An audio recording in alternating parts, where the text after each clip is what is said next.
Oi, crianças, bom dia. Bem, como ontem a gente não conseguiu se encontrar por conta da internet, eu achei que hoje vocês vendo o meu rostinho, contando uma história para vocês de Monteiro Lobato, como a gente combinou, vocês iam ficar mais animadas das nossas propostas do folclore, tudo bem? Então, lembrem-se que quando a gente lê Monteiro Lobato, a gente lê uma história que ela é datada, né, do início do século XX, e a gente ainda tinha essas questões raciais muito naturalizadas, tá? Então, a gente sempre tem que ouvir as histórias de Monteiro Lobato com essa crítica, sabendo que também é uma história datada, tá bom? Tem situações que hoje em dia a gente já não vive mais socialmente, ou pelo menos a gente continua numa luta muito forte socialmente, especialmente sobre a questão racial.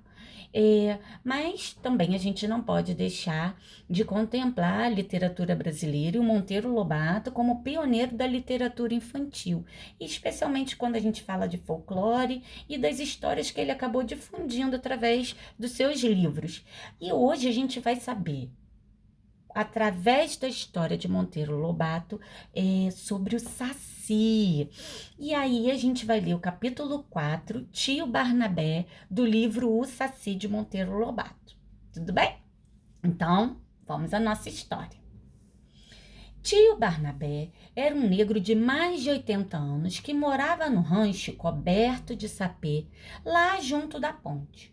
Pedrinho não disse nada a ninguém e foi vê-lo. Encontrou-o sentado com o pé direito num toco de pau à porta de sua casinha, aguentando o sol.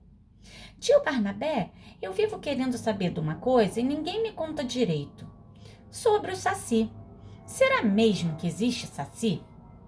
O negro deu uma risada gostosa e depois de encher de fumo picado o velho pito, começou a falar.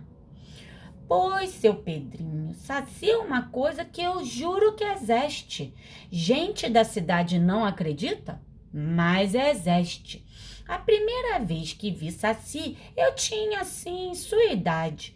Isso foi no tempo da escravidão, lá na fazenda de Passo Fundo, que era do defunto Major Teotônio, pai desse coronel Teodorico, compadre de sua avó, Dona Benta. Foi lá que vi o primeiro Saci. Depois disso, quantos e quantos? Conte então direitinho o que é o Saci. Bem, tia Anastácia me disse que o senhor sabia, que o senhor sabe tudo. Como não hei de saber de tudo, menino, se já tenho mais de 80 anos? Quem muito vive, muito sabe. Então conte, que é, afinal de contas, o tal Saci? E o negro contou tudo direitinho. O Saci, começou ele, é um diabinho de uma perna só, que anda solto pelo mundo, armando reinações de toda sorte e atropelando quanta criatura existe.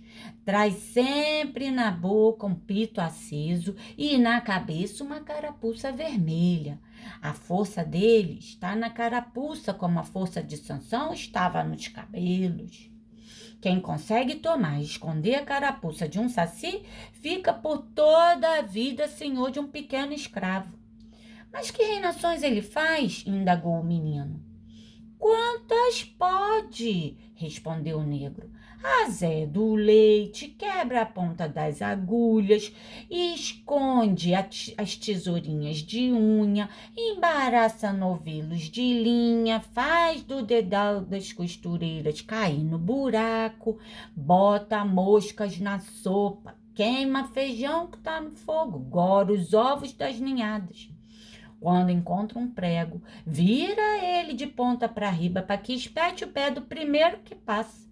Não contente com isso, também atormenta os cachorros, atropela as galinhas e persegue os cavalos no pasto, chupando o sangue deles.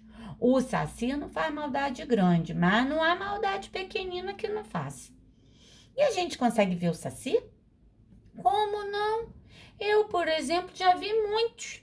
Ainda no mês passado andou por aqui um saci mexendo comigo. Por sinal, eu que lhe dei uma lição de mestre. Como Como foi? Conte. Tio Barnabé contou. Tinha anoitecido e eu estava sozinha em casa, rezando as minhas rezas. Rezei e depois me deu vontade de comer pipoca. Fui ali no fumeiro, escolhi uma espiga de milho bem seca. Debulhei o milho numa caçarola, pus a caçarola no fogo e vim para esse canto picar fumo pro pito. Nisso ouvi no terreiro um barulhinho que não me engana. Vai ver que é saci, pensei comigo. E era mesmo. Dali a pouco um saci preto que nem carvão, de carapuça vermelha e um pitinho na boca apareceu na janela. Eu imediatamente me encolhi no meu canto e fingi que estava dormindo. Então começou a reinar na casa. Remexeu tudo que nem mulher velha, sempre farejando o ar com seu narizinho muito aceso. Nisso, o milho começou a chiar na caçarola e ele dirigiu-se para o fogão. Ficou de cócoras no rabo da caçarola fazendo micagens. Estava rezando milho, como se diz. E adeus, pipoca. Cada grão que o saci reza não rebenta mais, vira piruá. Dali subiu para bulir numa ninhada de ovos que a minha carijó calçuda estava chocando num balaio velho, naquele canto. A pobre galinha quase que morreu de susto. Fez cró, cró, cró e voou do ninho feito maluca, mais arrepiada que ouriço de cacheiro. Resultado, o saci rezou os ovos e todos goraram.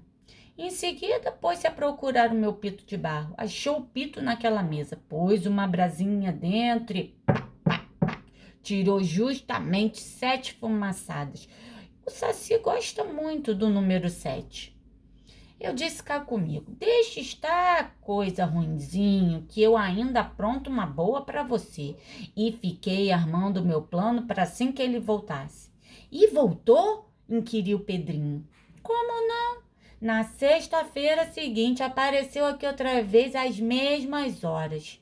Espiou da janela, ouviu os meus roncos fingidos, pulou para dentro. Remexeu em tudo como da primeira vez. E depois foi atrás do pito que eu tinha guardado no mesmo lugar. Pôs o pito na boca e foi ao fogão buscar uma brasinha que trouxe dançando nas mãos. É verdade que ele tem as mãos furadas? É sim. Tem as mãos furadinhas bem no centro da palma. Quando carrega a brasa, vem brincando com ela, fazendo ela passar de uma para outra pelo furo. Trouxe a brasa, pôs a brasa no pito e sentou-se de pernas cruzadas para fumar todo o seu sossego. Como? Exclamou Pedrinho arregalando os olhos. Como cruzou as pernas? Se Saci tem uma perna só? Ah, menino, você não imagina como o Saci é arteiro.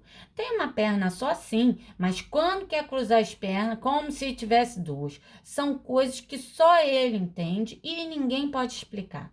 Cruzou as pernas e começou a tirar baforadas, uma atrás da outra, muito satisfeito da vida. Mas, de repente, puf, aquele estouro e aquela fumaceira. O Saci deu tamanho pinote que foi parar lá longe, saiu ventando janela fora. Pedrinho fez cara de quem não entende.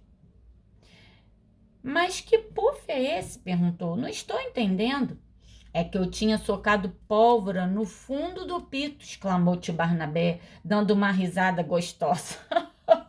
A pólvora explodiu justamente quando ele estava tirando a fumaçada número 7. E o Saci, com a cara toda sapecada, raspou-se para nunca mais voltar. Que pena, exclamou Pedrinho. Tanta vontade que eu tinha de conhecer esse Saci. Mas não há só um Saci no mundo, menino. Esse lá se foi e nunca mais aparece por essas bandas. Mas quantos outros não andam por aí? Ainda na semana passada apareceu um no pasto de seu Quinca Teixeira e chupou o sangue daquela égua baia que tem uma estrela na testa. Como é que ele chupa o sangue dos animais? Muito bem, faz um estribo na crina, isso é, dá uma laçada na crina do animal de modo que possa enfiar o pé e manter-se em posição de ferrar os dentes numa das veias do pescoço e chupar o sangue como fazem os morcegos. O pobre animal assusta-se e sai pelos campos na disparada correndo até não poder mais. O único meio de evitar isso é botar Bentinho no pescoço dos animais. Bentinho é bom? É um porrete. Dando com cruz ou Bentinho pela frente, Saci fede enxofre, foge com botas de 7 léguas. E aí, gente? Tio Barnabé contou tudo que ele sabe sobre o Saci e a gente ficou sabendo mais também sobre essa lenda nossa do folclore brasileiro, não é mesmo? E aí, vocês gostaram? Tomara que sim, mandem notícias. Beijo, crianças!